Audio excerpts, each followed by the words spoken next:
Good morning, students. I hope you all are well. Stay home, stay safe. So, students, in today's class, we are starting a new chapter, which is chapter number 8, and its name is control.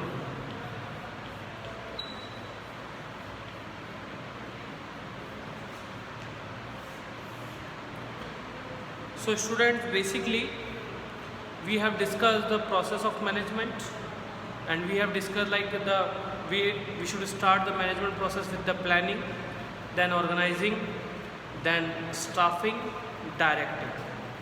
Now, the management process ends with the controlling process.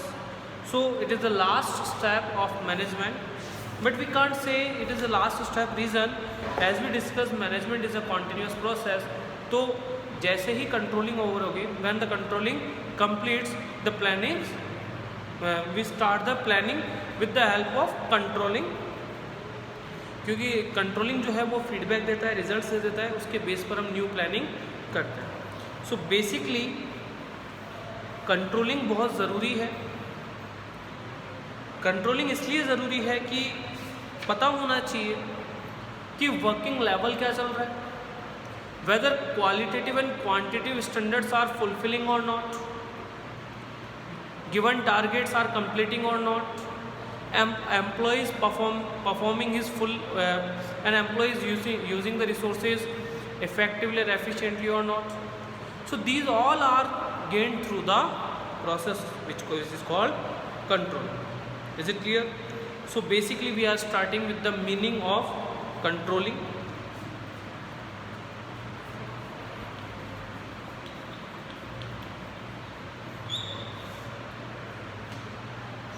Controlling is one of the important function of a manager. In order to seek planned results from the subordinate, a manager needs to exercise effective control over the activities of the subordinates. In other words, controlling means ensuring that activities in an organization are performed as per the plans. कि हम बात करें तो एक सीधी सी बात कही गई है कि कंट्रोलिंग एक इम्पोर्टेंट फंक्शन है एक मैनेजर का, ठीक है, और वो इसलिए किया जाता है ताकि जो सबॉर्डिनेट्स है वो प्लान मैनर में कंट्रोल प्लान मैनर में वर्किंग कर रहे हैं या नहीं कर रहे, ठीक है, और उसके थ्रू उन पर इफेक्टिव कंट्रोल मेंटेन करना. इन अदर वर्ड्स, अगर हम आसान शब्दों में कहें, controlling means ensuring that activities in an organisation are performed as per the plans. कि हम बात करें कि एंश्योर करना कि एक्टिविटी जो हमने प्लान की थी उसके अकॉर्डिंग काम हो रहा है या नहीं हो रहा. Controlling also ensure that an organisations resources are being used effectively and efficiently for the achievement of predetermined goal. साथ के साथ में हम कंट्रोलिंग इसलिए भी करते हैं ताकि हम ये एंश्योर हो सकें कि ऑर्गेनाइजेशन के रिसोर्सेज जो कि लिमिटेड है वो इफेक्टिवली एंड एफिशिएंटली यूज़ हो रहे हैं या नहीं हो रहे, और गोल्स को अचीव करने के लिए. Controlling is thus a goal oriented function. Is it clear student? So basically हमने मीनिंग में पढ़ा कि कंट्रोलिंग एक ऐसी प्रोसेस है within which we analyse, evaluate and compare the actual performance with the standard so that we can find whether the performance of subordinates are according to the planned manner or not, so that we can find the deviation and take corrective measures to rectify the movements. Now here are some features of control.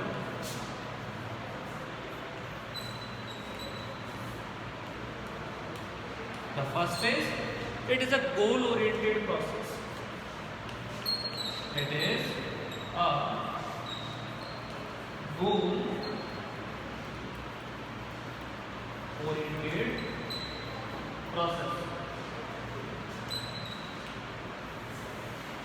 Basically controlling जो है कि हमें पता है कि goal oriented है. Reason, It encourages the employee to work in the planned manner. It it encourages the employee to work in discipline, in proper order. So that's why it is a goal oriented process. And why we are controlling the employees? So that the employee work in the planned manner. That's why it is a goal oriented process. The second feature of controlling is it is a pervasive function. It is a pervasive function.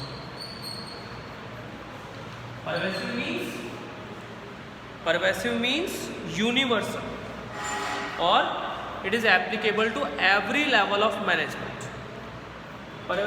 Controlling is a pervasive function, reason being all the levels of management do controlling. Top level management controls the middle level management, middle level management controls the lower level of management, and lower level of management controls the labor and employees of organization. Is it clear, students? Now the next is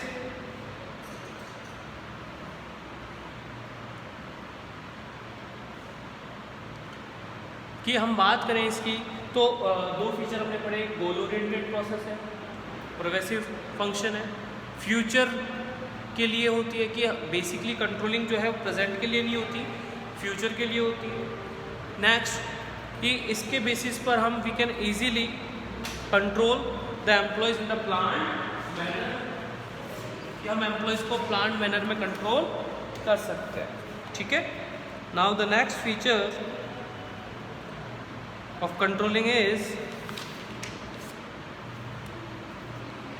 it is both backward looking as well as forward looking process. जो planning हम set कर चुके हैं उसके basis पर working start हो चुकी है, उसके बेसिस पर हम मैच कर रहे हैं एक्चुअल परफॉर्मेंस को प्लान परफॉर्मेंस से, that means backward looking process है। Is it clear? जब कंट्रोलिंग ओवर होगी तो हमारे पास ये रिजल्ट होगा कि हमने जो प्लानिंग और स्टैंडर्ड सेट किए थे वो कितने एक्यूरेट थे, और उसके बेसिस पर हम न्यू प्लानिंग करेंगे। That's why it's a forward looking process. And now the last is controlling is a continuous function, क्योंकि मैनेजमेंट कॉन्टिन्यूस है तो इसके सारे फंक्शंस भी कॉन्टिन्यूस में होंगे। Is it clear students? So now I am starting the importance of controlling, कि एक कंट्रोलिंग अगर हम करते हैं then what is the importance of controlling.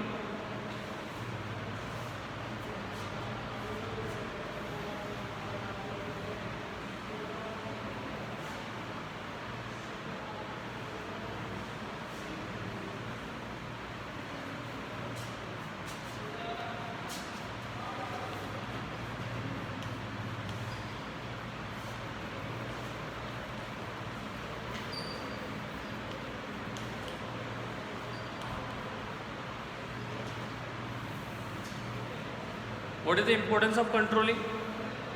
The first is it helps in achieving organizational goals.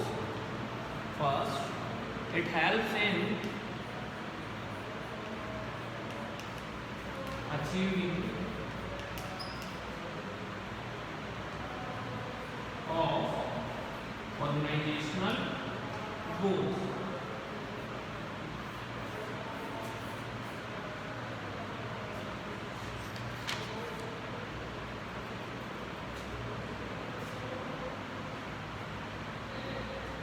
Basically, when the plans are made in the organization, these are directed towards achievement of organizational goal, and the controlling function ensure that all the activities in the organization take place according to the plan. कि हम plan में decide करते हैं कि जो future goal है वो कैसे पूरे करने हैं, और कंट्रोलिंग ये इंश्योर करता है कि जो वर्किंग है एम्प्लॉय की वो प्लान मैनर में होगी या नहीं होगी, या हो रही है या नहीं हो रही। Therefore, if there is any deviation, timely action is taken to bring back the activities on the path of plan. तो उसी वक्त उसी टाइम कुछ एक्शंस लिए जाएंगे ताकि वापस आपको ट्रैक पर लाया जा सके, जिससे कि गोल टाइम पर अचीव हो जाए। एंड दूसरी चीज़ कि आपको गाइड करता है एम्प्लॉयज़ को, उन्हें पता है कि गोल क्या है, तो वो ऑटोमेटिकली ट्रैक पर चलते हैं। Second is judging accuracy of standards. Accuracy of standard का मतलब क्या है?